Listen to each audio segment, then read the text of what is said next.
Hello everyone, Thomas Fleming. This is day 2 at this campsite. There are better sites, but I've already been to my storage unit once and I'm going to be going back again. I'm doing some swapping of winter and summer gear. I don't need 4 pairs of long johns for the summer, so I'm going to put things like that. I'll keep a jacket, and I'll keep a knitted cap, so I've got everything just in case.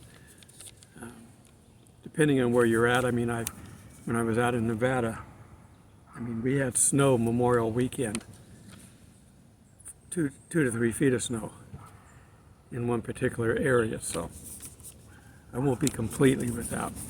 Okay, I've talked about this before. The times that we're in are unique, but they're not bad yet. That's coming, but we're still here. So I've picked 2 times in history, today and the time of Jesus, where it would have been really cool to have been there. Now, we're actually in the better time. Yeah, we're seeing the world collapse, but it's gradual. Back then, they were killing Christians at the drop of a hat. Now, they are in some places of the world now, but I'm using the United States as a nice example. I'm going to look at, I don't have to talk about today, we do it all the time, so I'm going to talk about the times of Jesus and his apostles. There were 13 apostles. I'll explain that in a second. All but one were martyred, killed in some atrocious way. Rome, they were using Christians as sport. They'd put them out in an arena unarmed or inadequately armed with the purpose of defending themselves from a trained soldier. Of course, they'd get stabbed. They might cut off arms and legs. Yes, it's gruesome. That's the way Christians were treated back then. Most of the time, that's not happening here. Most of the time. Now, I'm going to start with listing off the apostles and how they died. Simon, who was later called Peter the Rock. Upon my church I will build on you. Well, while he was in Rome, he was going to be crucified. And he says, I'm not worthy to be crucified the same way as my Lord. Crucify me upside down. So they did. So he was nailed to a cross upside down. I'm not sure how he did that, but he died. We don't have anybody doing that now. Okay. And Andrew, his brother, was also crucified. Probably the normal way. That was a standard way that the Romans made an example of somebody as an attempted deterrent. As with any kind of death penalty, even today, it doesn't deter criminals. Satan's already got into their head, and it doesn't deter them. Or if they're soon to be a Christian, it will convince them that their way doesn't work. The only one that deters is the person you kill. Okay, then we have James, the son of Zebedee. There are 2 James, so they got to list them. And John, his brother. James was ordered run through by a sword. Not an easy way to die. Now, John is the only one on the list that was not martyred. He wrote the Gospel, the letters, and Revelation. and he was the one closest to Jesus. So Jesus didn't spare him difficulties, but he spared him the worst punishment. He spent time in prison. A lot of these people did before they were killed. But he's the only one that died of natural causes. Okay, now we have Philip and Bartholomew. They were both martyred. These two here, there's not a lot of information on them. They just know that they were killed for their Christian belief. Thomas, doubting Thomas. He was killed by soldiers, by swords. Again, not pleasant. Matthew, our gospel writer and tax collector, well, he was stabbed to death. They were not nice back then to Christians. James, the son of Alphaeus. First he was stoned, and then because it didn't kill him, then they came in and clubbed him to death. I'm trying to impress on you, one, the love of Jesus that these apostles had, what they were willing to do for him, and that the times were very difficult.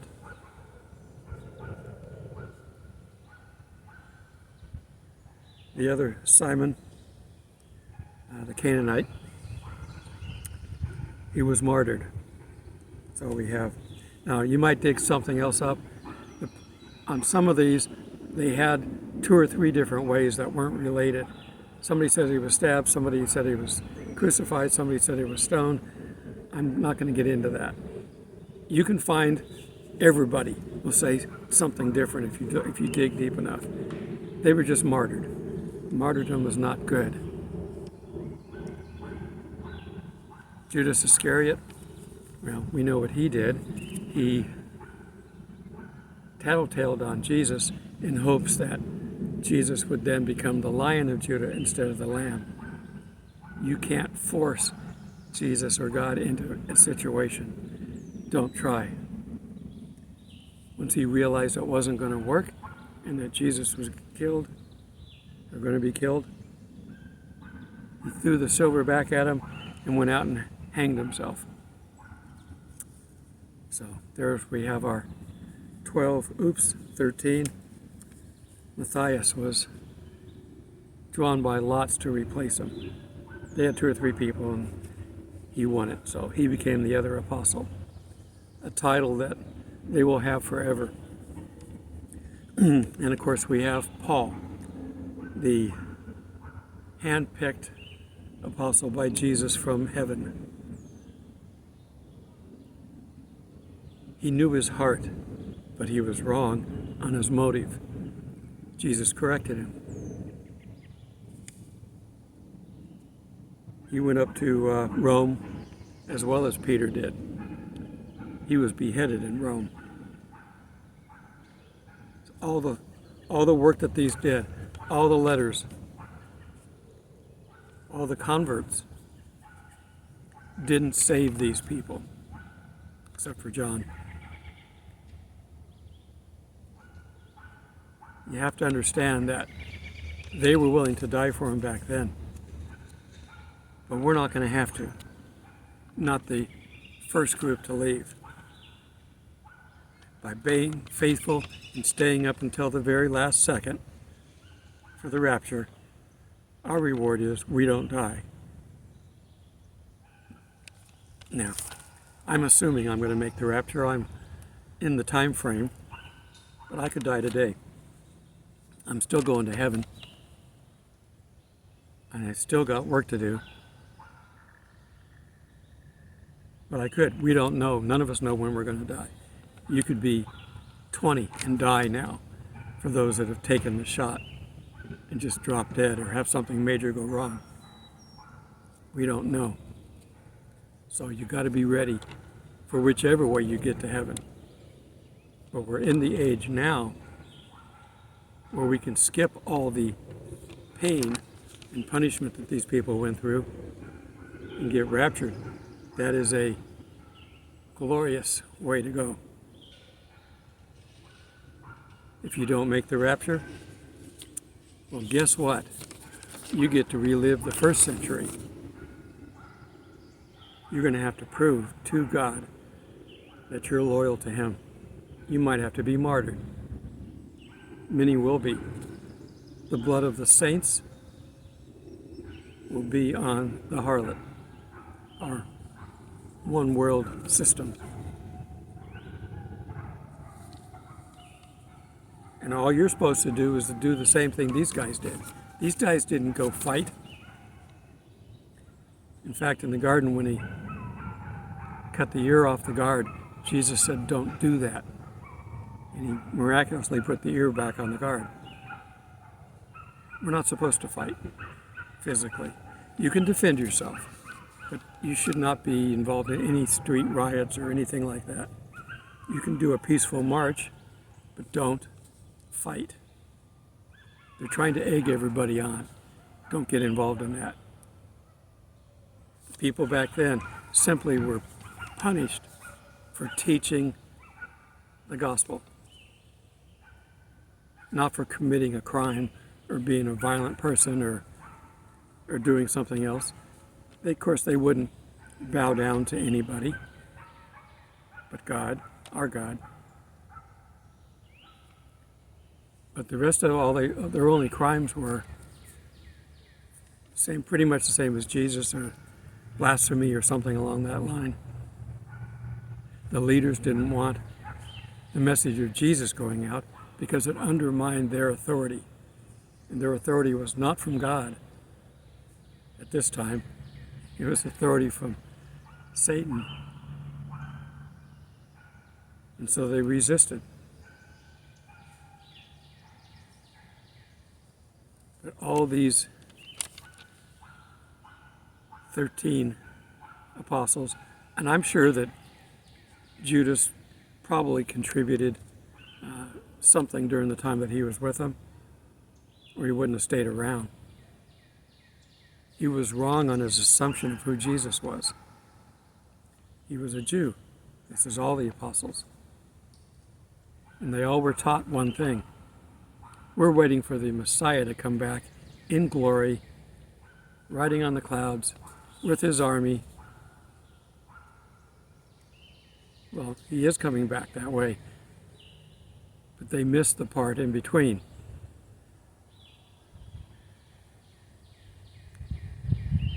So we don't want to miss the part coming up. The rapture is the most important event coming up now for the church. We want to make sure we're ready for it. Lamps filled, doing the right work. As I said before, I asked Jesus, how long am I supposed to make these videos? He was being funny with me. He said, I want you to look like a moon rocket. You're shooting something on your camera, and next thing you know, you're going up, and you get the moon rocket camera view, taking off from Earth. Now, that's not going to happen, but I got the point. He wanted me to be doing what he asked me to do up until the last second. So I'm going to keep doing that. I thought I was only going to have to do this for a couple months. I started this channel 3 years ago in 2020, March. It was all part of the Big C stuff that was going on. We couldn't go anywhere. I needed something to do. I was making 1 or 2 videos a week. I was doing them in my lab. I was sitting down, writing a lesson plan out. And Jesus, he stopped me and said, I don't want you doing that. We talk to each other all the time, every day. He said, just talk to the people. Tell them about what's going on. Don't make it a lesson. You hate schoolwork, which I do. I learn at my own pace. And I can learn anything at my own pace. I don't learn well in school environments because they're cookie cutter. You got to think outside the box sometimes. Me, I don't have a box. I have a tent. I can think inside or outside the tent. But don't worry about the times. He's sparing us for a reason, as a reward for being faithful. But we don't know. We've had more people, celebrities and religious people die lately. Dr. Charles Stanley, I know because he's from the area in Atlanta. I think Harry Belafonte just died. And there's other people recently. It doesn't matter what kind of life you live down here, though. You're either a Christian or you're not. And that's how you're going to get to heaven, not by how you live your life.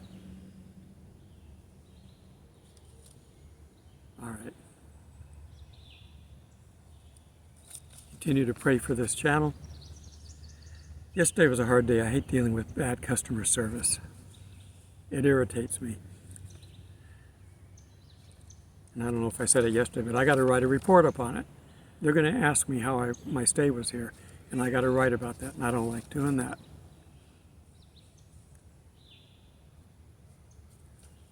You're going to find people all the time that are going to agitate you.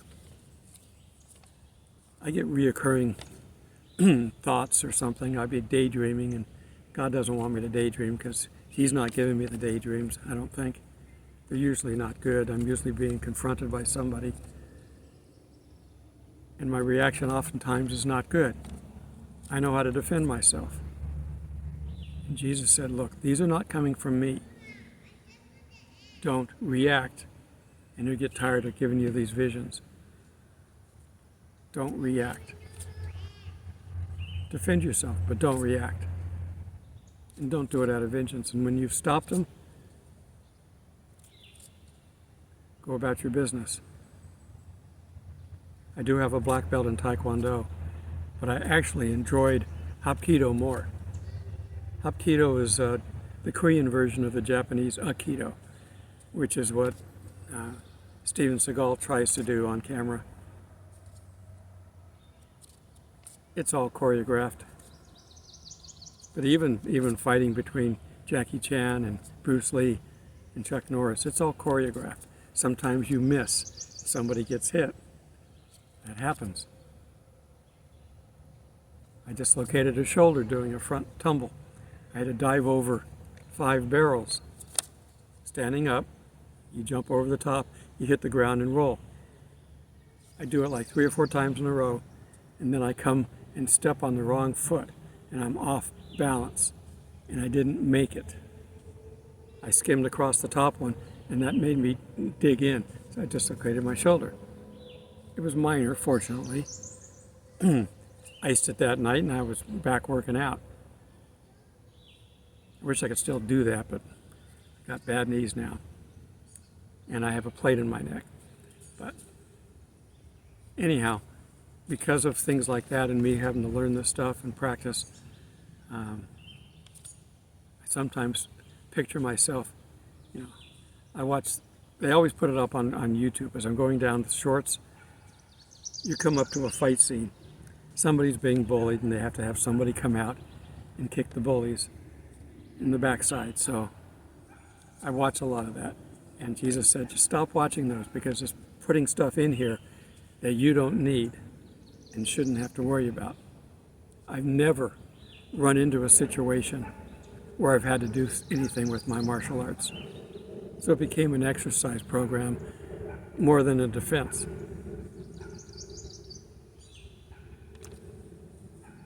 So don't plant seeds in your own mind or somebody else's. What you think about, that's you're going to react. Now, if somebody goes to punch me, there's 2 or 3 approaches. But I've had nobody ever try to punch me. I like the Aikido way. If they're going to punch you, step into the punch. Grab the arm and push it aside. And you could do that all day. If they won't give up, take the arm and throw him to the ground. I've done that a number of times in practice, but I've never had to use it. This is Georgia, so you don't have to have a license anymore, but I was licensed to have a gun. Never had the need to draw it. I used to teach firearm safety, which is important. I teach it to the scouts. Scouts had to use shotguns. They couldn't use pistols. Only when they got out of the scouts and got into the explorers could they learn pistols. But I used to teach shotgun and archery and things like that. As with anything that's potentially lethal, safety is the most important part. Low-flying aircraft. It's a small Twin Beach, I think it is. There is a small airport near here. I've never flown into it. If I'd have kept flying, I probably would have, but I flew out of a small airport in, is that Marietta, I think it is? It's on the north side of Dobbins Air Force Base. I never flew in there, but there's a small airport there. I wouldn't not mind doing that again, but it takes time. So much time to do all these hobbies. So what I'm doing now, God's given me plenty of time to talk to Him, for Him to feed me the ideas, and then to go about the next day talking about it. And then I go ahead and take notes. He's a good teacher. He's the only one that can teach me the way I learn. And it's the same with you. He knows your best way of learning. So ask Him to teach you whatever you want to do. If you think you would be good or would love to do something and you don't know how to do it and you're afraid to start, ask Him to teach you. He's also got a sense of humor, so if you ask for patience, He might give it to you in 5 or 10 years. Or He may set up a whole series of events where you're having to sit and wait, with nothing to do but sit and wait. When you ask Him how to do something, the best way to do it is to simply do it. All right, I'm going to go ahead and wrap this up. This is just kind of my second day of just talking. We'll get back into, I know I didn't read any scriptures, but I did cover some history. 12 apostles died during that time.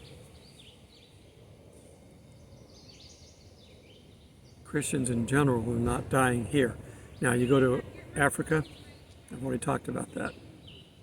Other countries, they're dying, but they don't have our freedoms. Be grateful of our founding fathers setting us up as a Christian country who would tolerate other religions,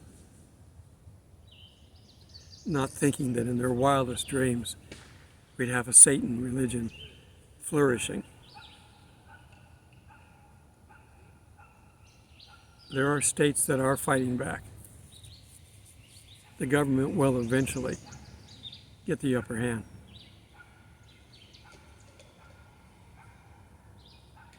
Just a couple of news quick items here. There's still fighting going on in Sudan. It's about ready to flip. There's more money to help them flip than there is to help them stay in power, and more arms, so they will flip, and when they do, everybody from the Psalm 83 war are in their right positions, ready to go after Israel.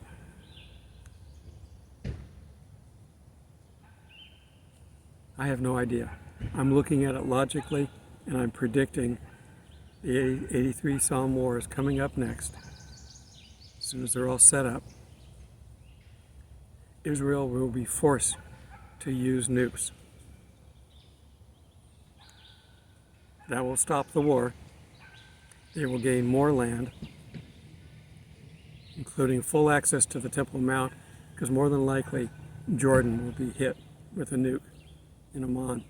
Damascus, Amman, and Edom are the 3 locations that appear to be ideal for nukes, land unlivable in the prophecies. At which point the Antichrist will come in, somehow broker a deal of peace. That starts things. As soon as he steps on the forefront, though, we're out of here. We're out of here before he's actually comes forward. So we're probably out of here before the before the Psalm war, Psalm 83. As far as Magog, who knows? Maybe towards the end. We don't know the timing of either war. But my logical guess is, Rapture first, Psalm 83 war, nukes used, Antichrist steps forward and brokers a 7-year peace. There's your tribulation, 7 years. And of course, we know the rest of the story. Okay, so I think the next event is the rapture. When? I haven't the foggiest.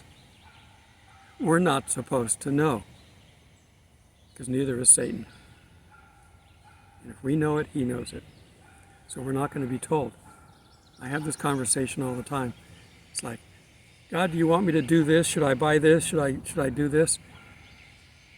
I don't want to spend money if I don't have to. And he goes, Larry, I can't tell you. Just do it. If I allow it, I allow it. If I don't allow it, I'll still cover it.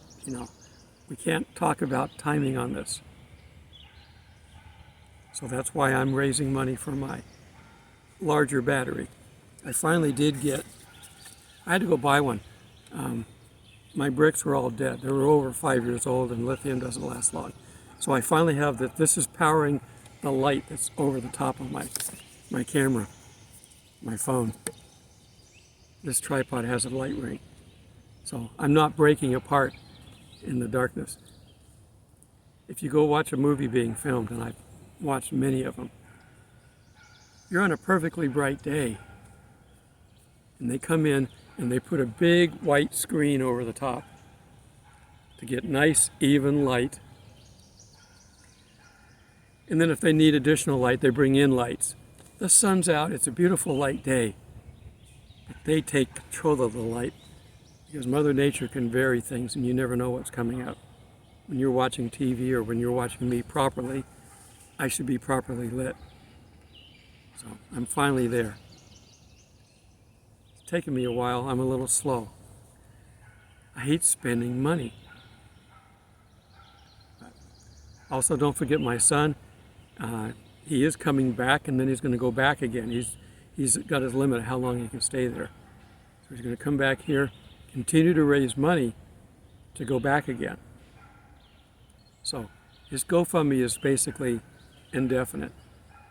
He lives off this money. Unlike me, he doesn't have retirement. Now it's 4 to 1 over there to live, so $1 is equal to 4 of theirs. So he can live good, and he's not living in luxury. He's living in, pseudo poverty. He's in a large house that has a bunch of family members in it, including a married couple. That's kind of how they do things there. You don't all get independent condos. They don't have money like that over there. He wants to take some Bibles back, some Spanish-English Bibles, because he's trying to teach. So we want to get him some of those. So help him out. It's all going to be for good. And look at my fundraiser too down in the description. I understand times are tough. I don't need, if everybody chipped in $1, there'd be more than enough. So I'm not asking for a lot. I appreciate every bit I get. And I have a Patreon account for sustaining members who want to contribute on a monthly basis. Again, it doesn't matter whether it's $1, $2, $5, it all adds up and it pays for something. Most of what I do, I pay for. I pay for my campsites. I pay for the equipment that I just got. But every once in a while a need comes up that I don't have the money for because I spend all my money on doing this. I'm not putting money in the bank. I'm not getting rich off of this. My money's going to heaven.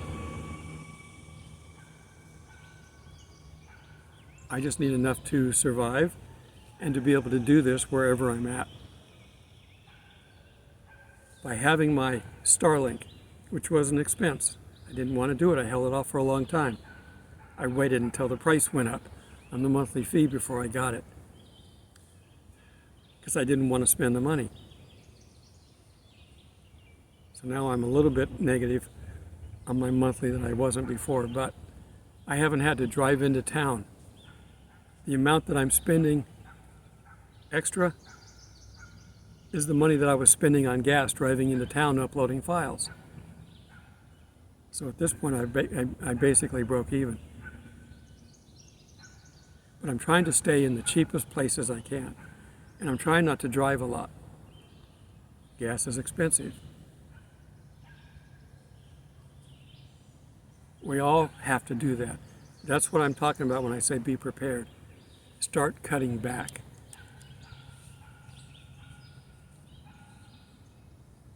They're going to devalue our dollar at some point.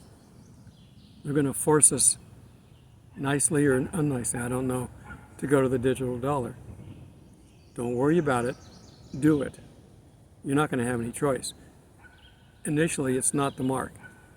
The mark is after you're all hooked, after America's hooked on the digital dollar, then they're going to come up and say, and this is going to be worldwide. It's not going to be just here. If America collapses, it's going to take the world down too. But they're going to come up and say, now that you're using this money freely, now you have to get the mark or we're going to take it away from you. So initially it's not bad. And it's probably a logical thing to do. So don't worry about it. But we're going to go there. So just watch your finances. Make sure you don't owe a lot. Now if you're already indebted, there's ways to deal with it. If you've got 5 credit cards, cut up the ones with balances on them,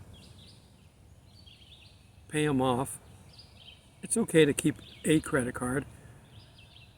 I have 2 credit cards and a debit card. My credit cards, I don't use.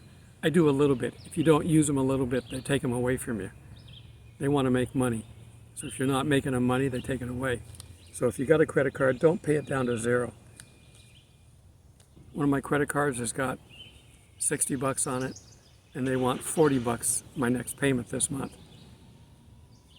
And then from then on, I may send them $5 a month, or I may use it just to try to keep it in that range. Interest on $50 is not much during the month. That's what you got to be careful with. If you got high interest cards, I pay them off based on how high the interest is first. You get one paid off, you look at the other ones. I try to figure out what it's costing me each month. It's a combination of interest and how much you owe on it. If my out-of-pocket, a lot of these things, they let you pay minimum. If you pay minimum on a credit card, in most cases you will never pay it off. I recommend at least doubling the minimum if you can. If you're really in the hole, get a consolidation loan. Lump them all together, cut up the cards, and just have one payment at a lower rate. If you got a house or a car, those are hard to pay off all at once, so you don't.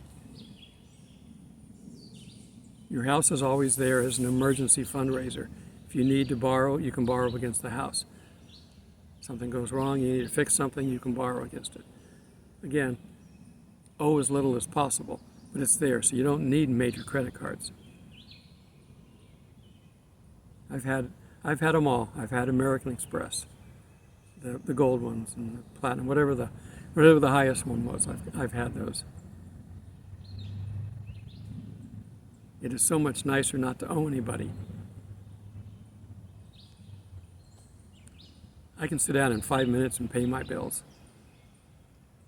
I have to have a phone. I pay that. I've added Starlink now, but my phone bill went down and Starlink went up, so a little bit more than my phone bill. So I didn't completely break even, but it's not that bad. It's a lot easier. Your nerves would be a lot easier. If something comes up, I'm okay. My credit is not in the 800s like it should be, but I'm not using my credit. It's a catch-22. If you don't charge, you can't get the loan, the numbers up to get a loan to borrow. But that's okay. It's right at the bottom of good, and that's where it needs to stay. I don't need any more than that. Even as it is, I'm getting credit card offers all the time. Don't take them. Now, some people would think, well, look, if I know God's coming back on May 15th, I'm going to go charge and run up all the bills I can. The monthly bill won't come in and be due, and then I get out, before I get out of here. No, that's not how you play it. That's not playing fair. All right, let me get this up. I'm just rambling at this point. I've had 2 people leave since I've been here. We're going to get some rain in tomorrow, but it's okay. I got to put a tarp up over my tent. I stepped on my door and my foot went through it. I got to go find my needle and thread. It's in my storage unit and I can't find it again. I need to go through it and do another clean out, but I was in the process, I'm still talking, aren't I? I was in the process of cleaning it out, and I went to check on how much half of that unit would be. I've got a 10 by 30, and I go, well, how about a 10 by 15? It was 95% of the cost of what I'm currently paying, and it just went up. So there's no reason to get rid of it, other than the fact that I can't find anything. I have extra gear, camping gear, I was going to give to scout groups, and I don't like what the scouts are doing now. They went woke. So I don't want to support them anymore. So if I find people out here and they need something, I'll go into my stores and give it to them. In the meantime, it sits in my storage unit. All right, time to get out of here. Got that, Lord? We're ready. Till we meet in the clouds. Just a quick view of what I look at when I'm making this video. And my car and my campsite is up in there in between those trees. You might be able to see a little bit of the tent. Have a blessed day.